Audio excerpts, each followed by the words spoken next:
Sobrang ingay na nila ng mga oras na iyon, sobrang bilis na rin ang ikot ng baso. Hindi na niya pansin na napapadami na ang inom niya.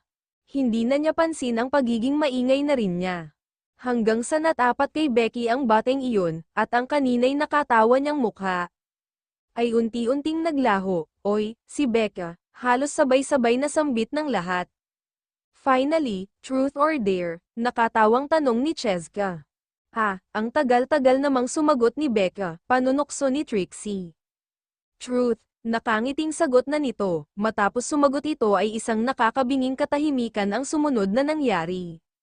Becca, are you straight or, nang laki ang kanyang mga mata nang marinig ang katanungang iyon ni Cheska. Mga daing ni Cheska nang biglang tinakpan ni Trixie ang bibig nito.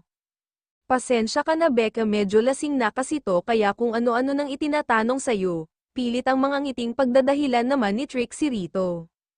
Pilit namang inaalis ni Cheska ang kamay nito. Trixie, okay lang, nakangiting sabi ni Becky, tuluyan nang naalis ni Cheska ang kamay ni Trixie sa bibig nito, ang KJ Moha. Nakatawang singhag nito saka tiningnan ulit si Becky. Becca, ito yung question ko. Are you straight or lesbian? Walang pag-aalinlangang diretso habang nakangising tanong nito.